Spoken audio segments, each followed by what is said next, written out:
Epicentro de las manifestaciones, pero en el sector del Cajas, en el límite entre Pichincha e Imbabura, se reportan bloqueos.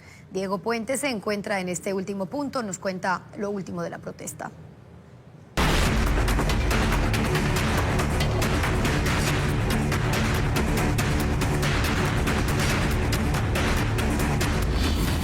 Diesel, un paro a cuentagotas.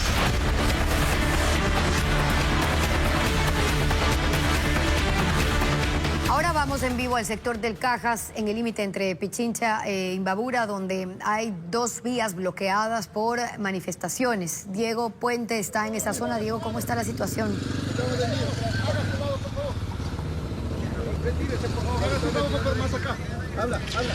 Steffi, amigos, estamos en vivo desde el sector, desde la E28, una de las dos vías que une a Quito con la sierra norte del país.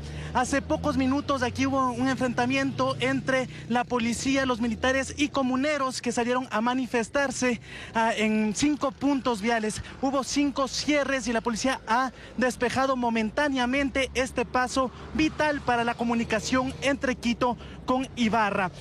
Podemos conocer que ha habido ya 5 detenidos en toda esta jornada de movilización que en este sector empezó desde las 10 de la noche de este domingo y se ha extendido a lo largo del día con episodios momentáneos, esporádicos de enfrentamientos entre comuneros.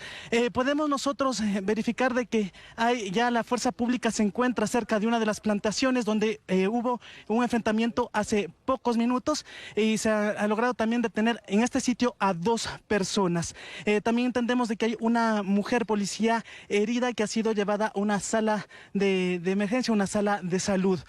Conocemos que los manifestantes se encuentran en los sectores aledaños de esta zona, justamente en las lomas donde los policías tratan de mantener el orden. En otra vía de Quito, que une a Quito con Ibarra, en la E35, ha habido también cierres en el sector de Huachalá.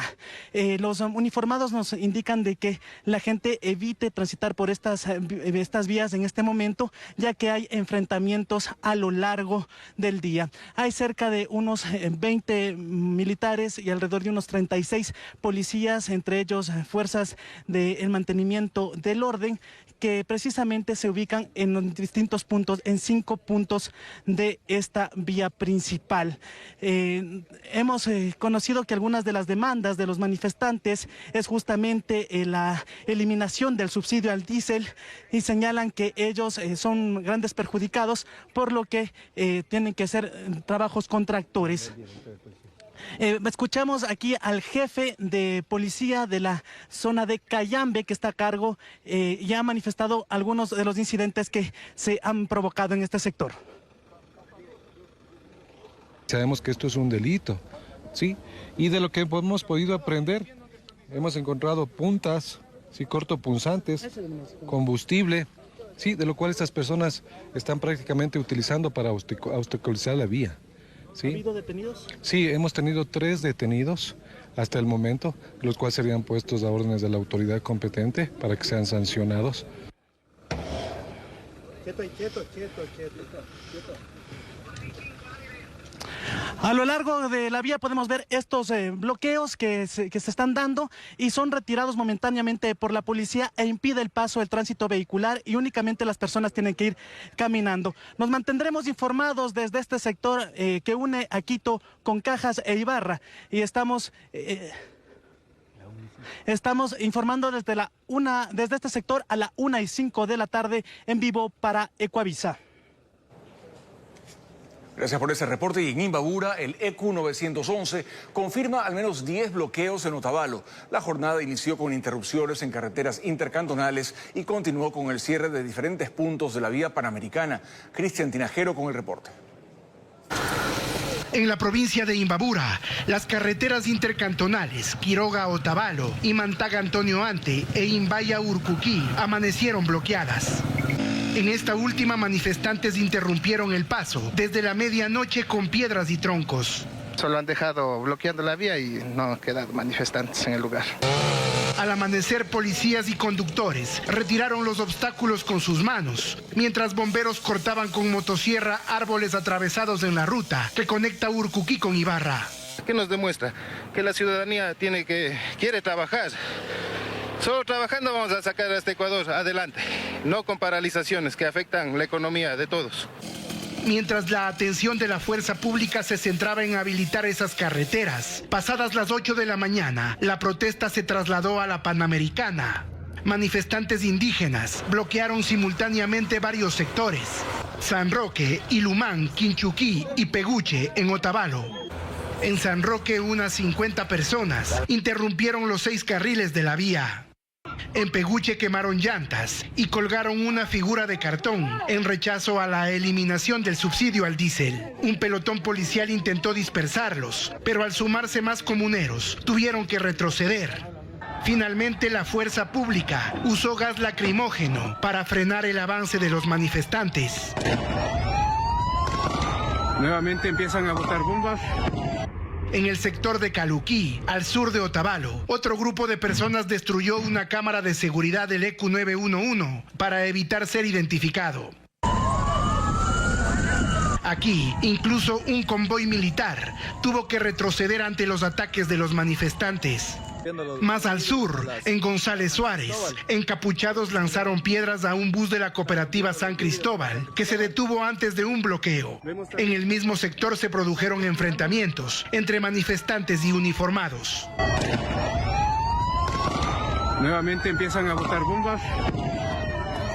Durante la jornada, periodistas y camarógrafos fueron restringidos por los manifestantes en su trabajo. Hasta el cierre de este reporte, solo en Otavalo se contabilizan al menos 10 cierres viales.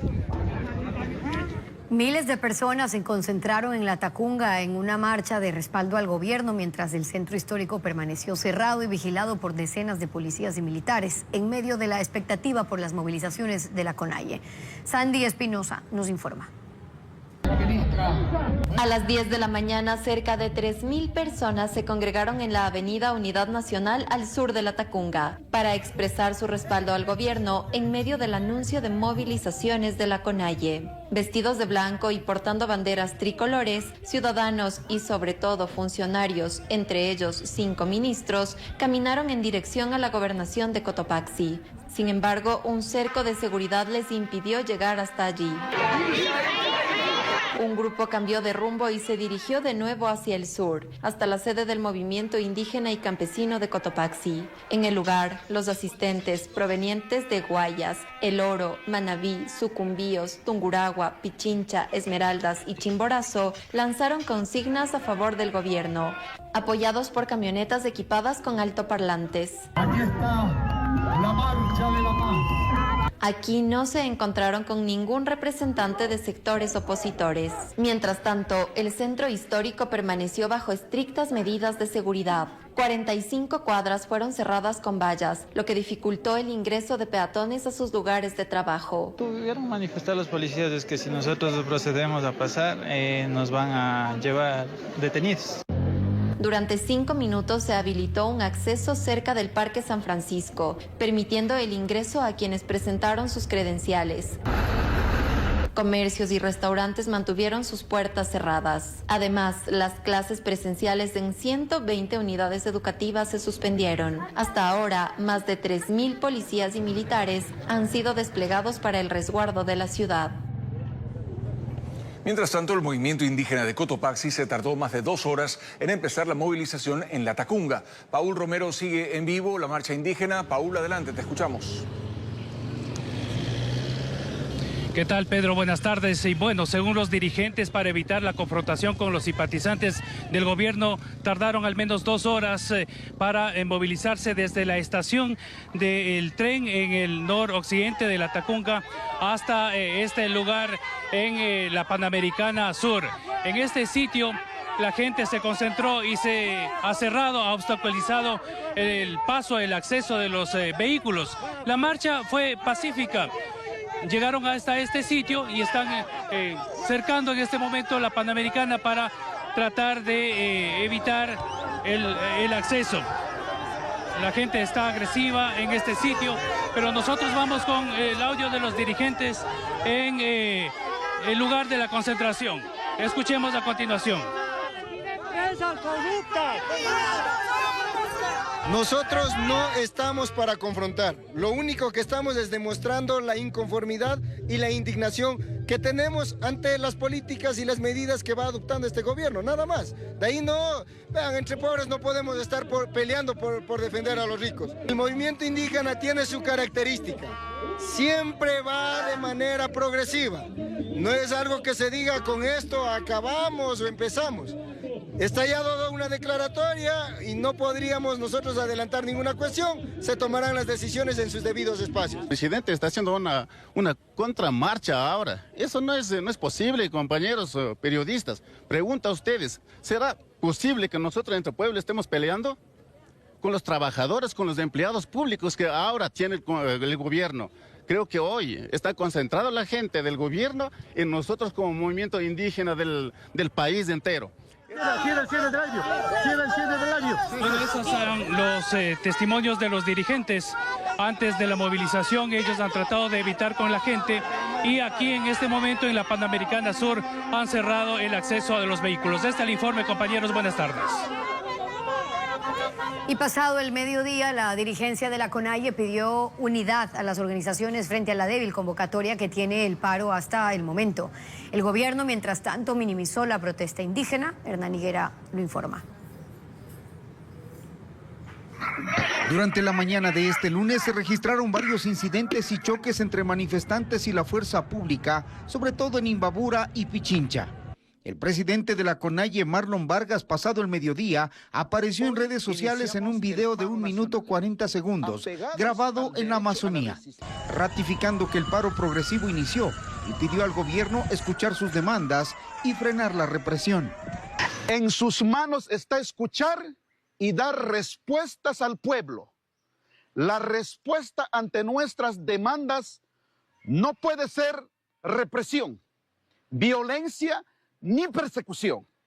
Convocamos a la unidad de todos los movimientos sociales. La vocera del gobierno, Carolina Jaramillo, minimizó el impacto de las protestas que, según ella, están controladas. Tenemos unos primeros reportes de algunas pocas movilizaciones o intentos de paralizaciones que han sido desactivados de forma inmediata con la fuerza pública, pequeños grupos de personas que no superan los 60 u 80 personas. Vargas volvió a denunciar persecución a los dirigentes a quienes se les habría bloqueado sus cuentas bancarias, algo sobre lo que la vocera gubernamental dijo desconocer. Sí, deberías preguntarles a ellos, no a mí. Pasadas las primeras horas de protesta, ni la CONAIE ni el gobierno han hecho una evaluación sobre heridos, detenidos ni daños contra la propiedad pública y privada.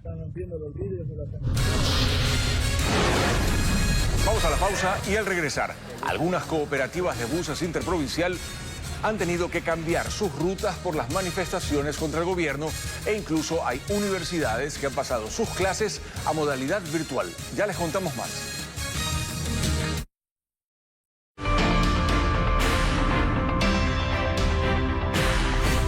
Todo lo que su empresa necesita en un solo lugar con Banco Bolivariano.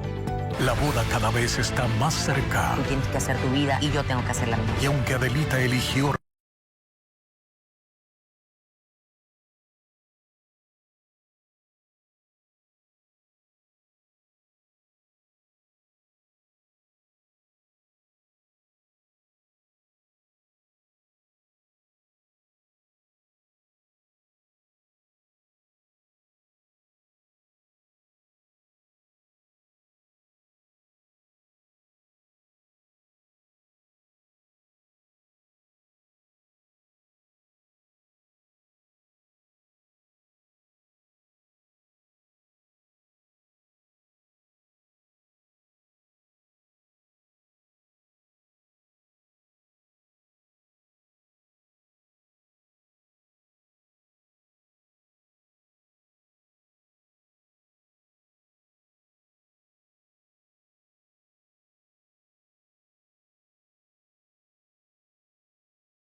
Llegaron los días Club Fibeca, los lunes y jueves de septiembre. Aprovecha el 20% de descuento solo en Fibeca.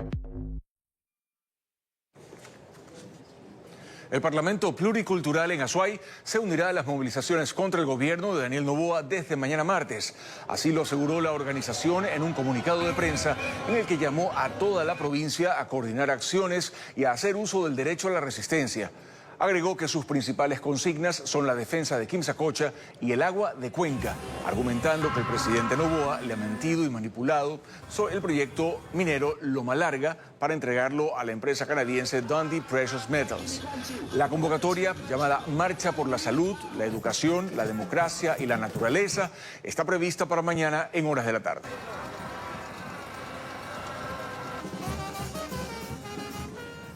Las manifestaciones y cierres viales han hecho que varias cooperativas de buses interprovinciales cambien sus rutas habituales. Otras han optado por no vender boletos a Tulcán, Ibarra y Otavalo, mientras en los mercados sí hay abastecimiento de productos.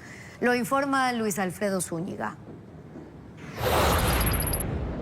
El movimiento en la terminal terrestre de Guayaquil se da con relativa normalidad, aunque se aprecia un menor movimiento de lo habitual. Las 87 cooperativas están habilitadas. Sin embargo, los buses que tienen destino a Carchi están dejando a los pasajeros en Quito debido a las manifestaciones. En la capital sí hay rutas suspendidas. En las terminales de Carcelén y Quitumbe no están saliendo las unidades que van a Tulcán, Ibarra y Otavalo debido a los cierres viales. No se ha determinado cuánto tiempo durará la medida.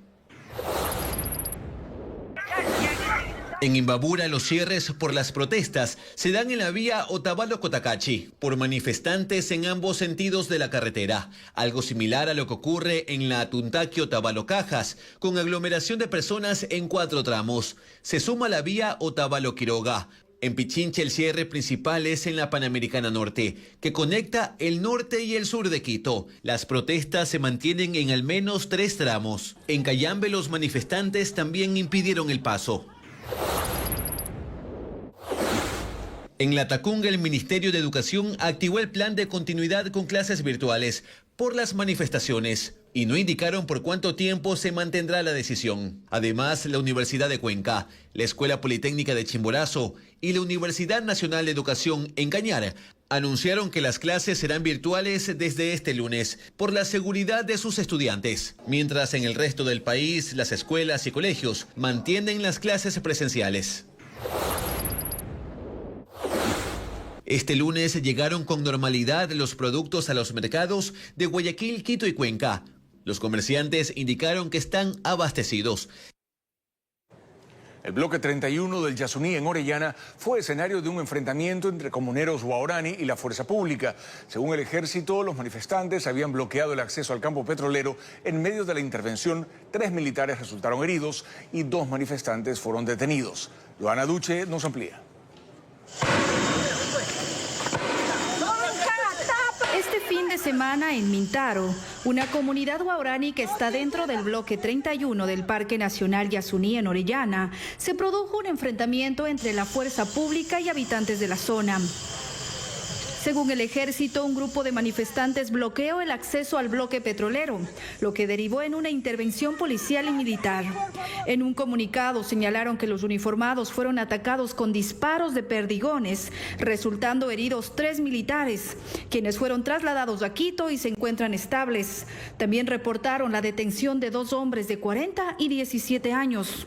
Por su parte, la nacionalidad guaraní del Ecuador, Nahue, descartó el uso de armas y rechazó el anuncio de procesos por terrorismo. Además, aclaró que el hecho no estuvo relacionado con el paro convocado por la CONAIE, sino con reclamos por supuestos incumplimientos de Petroecuador. Y claro, ahí genera plaza de trabajo. Al contrario, en vez de generar este espacio de oportunidad para las comunidades y para el pueblo guaraní, quienes somos representantes del territorio, bueno, la empresa estatal lo que se ha hecho es un trabajo muy cerrada, no coordinada, no articulada para que en sí puedan beneficiarse. Actualmente el acceso al bloque petrolero permanece habilitado.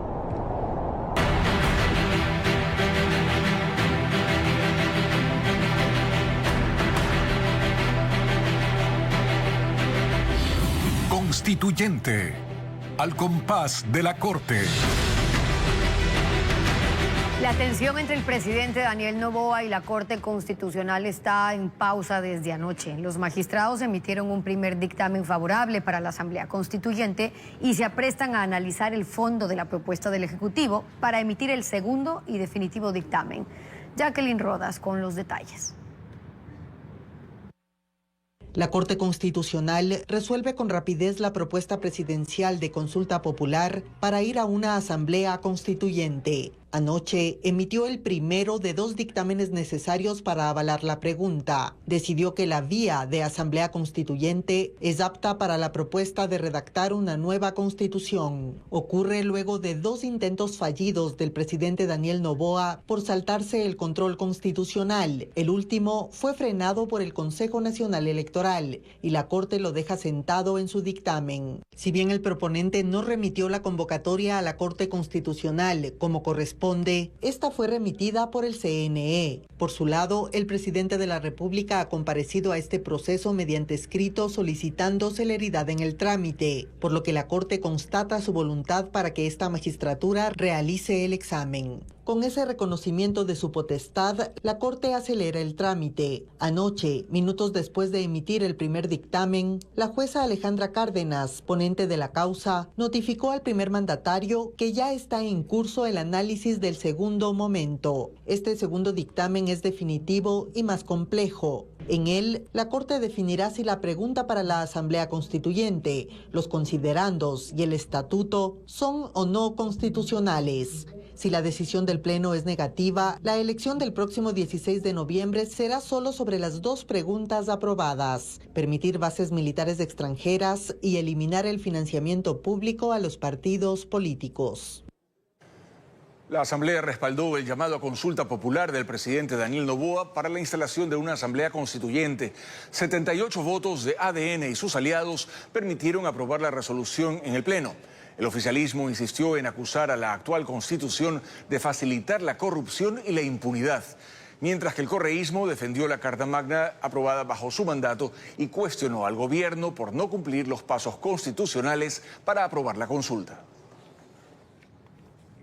Una nueva masacre sacude al sistema carcelario. En la cárcel de Machala, esta madrugada, un ataque dejó 13 reclusos y un guía penitenciario asesinados y además 14 heridos. La policía señaló que el ataque fue perpetrado por los Lobos Box. Fabricio Lapo informa que en medio del caos varios reos huyeron y 13 fueron recapturados.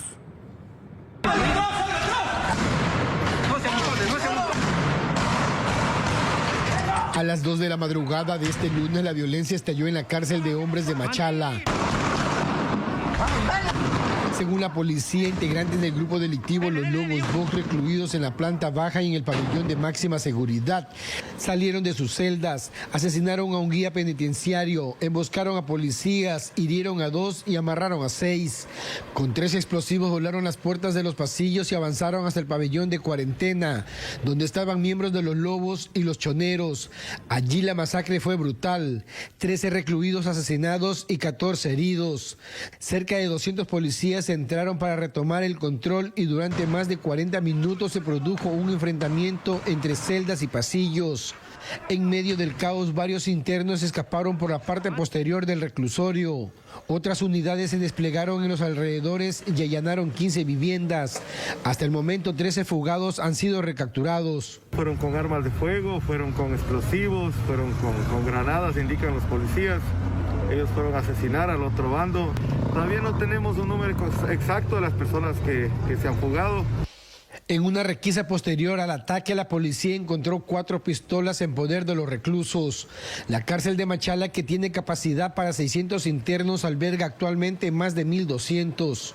Falta tecnología a estos centros penitenciarios, ¿no? Muchas veces por los alimentos, también por complicidad de la gente que trabaja aquí. Se ha logrado varias veces detener a funcionarios que ingresan con droga, con armamento. Afuera de la cárcel, la desesperación fue evidente. Familiares de los internos se concentraron en los exteriores para solicitar información sobre los asesinados. Los cuerpos fueron trasladados al Centro Forense de Machala para su identificación.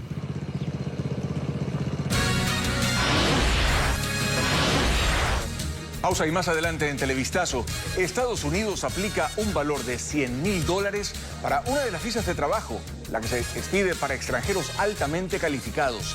También les contaremos para qué sirve la tarjeta dorada.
Obtener una visa de trabajo a Estados Unidos cuesta $100.000 desde el domingo. Sí, la nueva tarifa se aplica para las visas de trabajo H-1B que se otorgan a extranjeros altamente calificados como científicos, ingenieros y programadores informáticos. Esta es una más de las medidas de la política migratoria de Donald Trump.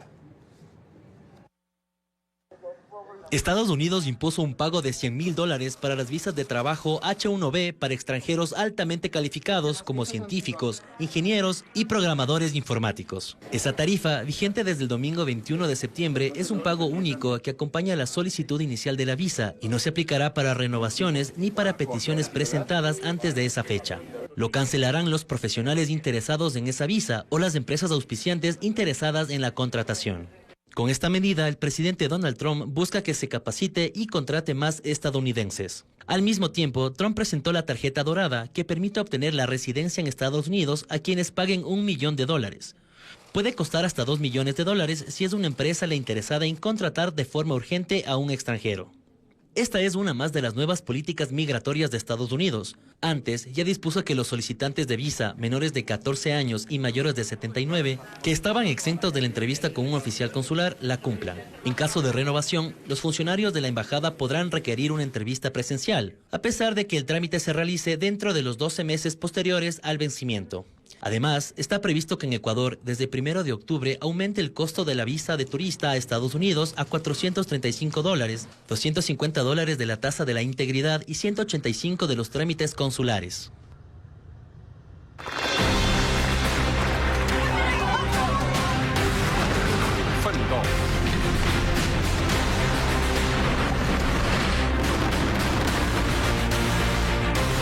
Mundo.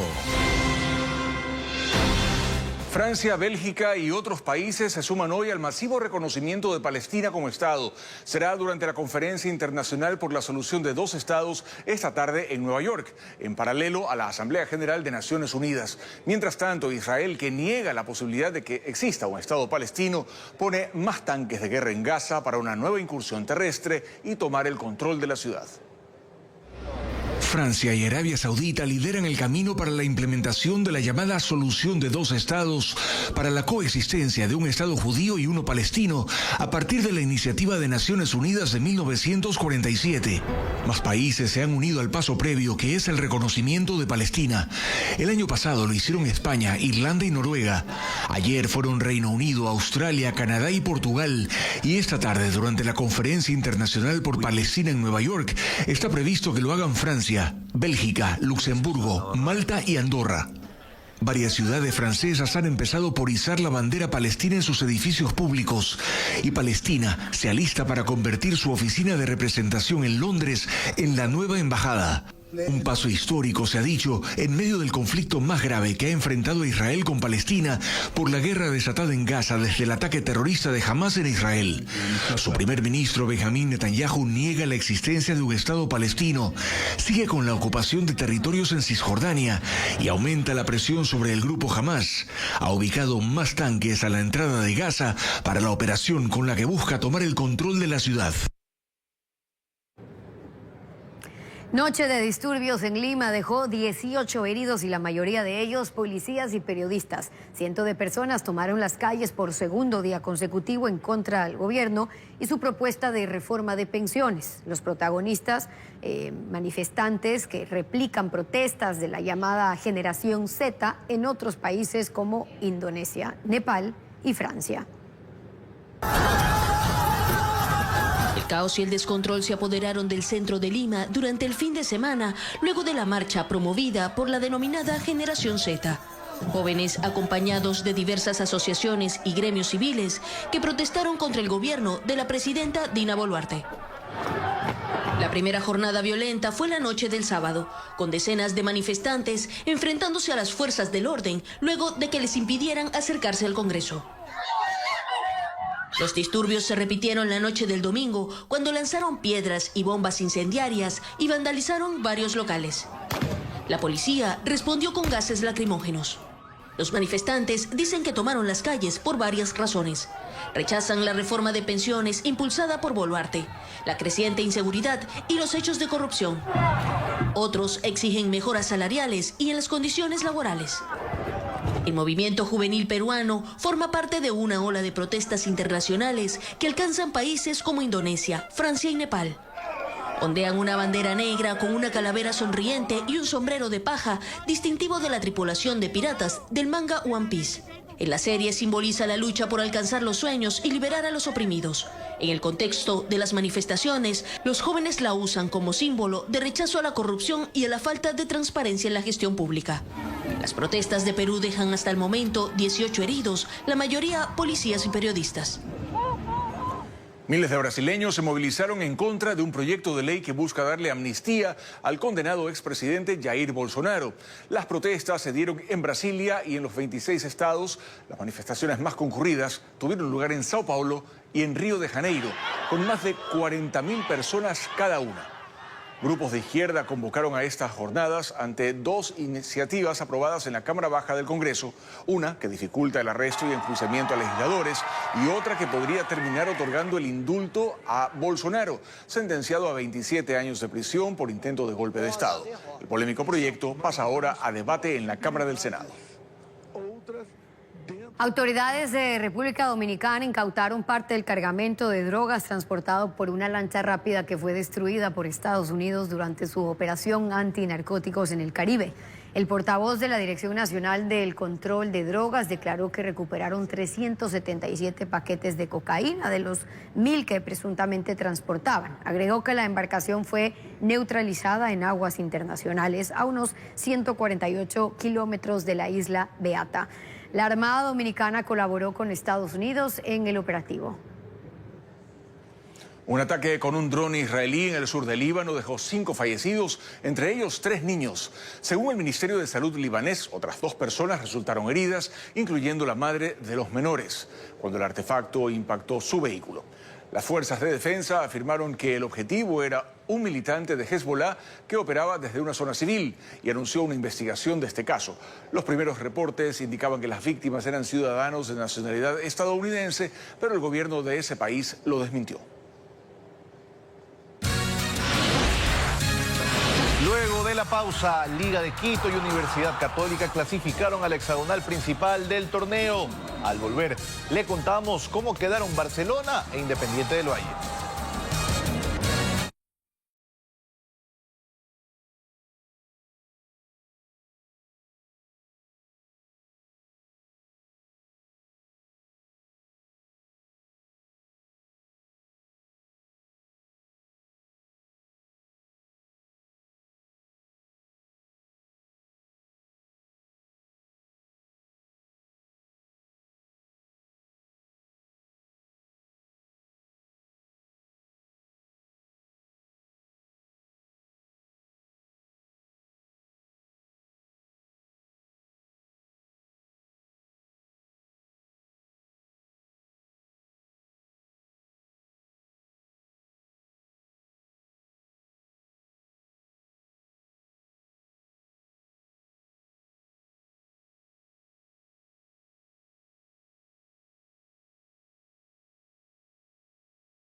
Luisa González anunció que ya no buscará ser presidenta del movimiento Revolución Ciudadana. El hecho fue celebrado en redes por la prefecta del Guayas, Marcela Aguiñaga. Sí, mientras que Rafael Correa arremetió contra Aguiñaga por su reacción.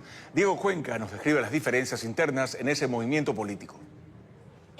Este lunes, Luisa González, presidenta del movimiento correísta Revolución Ciudadana, anunció que ya no buscará ser reelecta como líder de esa organización política. Confirmado, yo no voy a la reelección, yo espero que hayan nuevas voces también que vayan a liderar y a conducir a la Revolución Ciudadana. Yo me mantengo firme en mi postura de una oposición radical. Esas declaraciones se replicaron en la red social X y Marcela Aguiñaga reaccionó publicando estos 5 emoticones que representan gratitud a esa decisión. A su vez, Rafael Correa respondió a Aguiñaga, también en una publicación de redes sociales. Marcela, despide al que te maneja X. Estoy seguro de que con tu capacidad y lealtad, tú no eres la que hace estas tonterías. En todo caso, todo mi respaldo a Luisa y mi gratitud por haber manejado tan valientemente la RC5. Ha arriesgado muchísimo y sin el escandaloso fraude sería la presidenta de Ecuador. Ese conflicto se da en medio de la crisis interna que enfrenta el correísmo,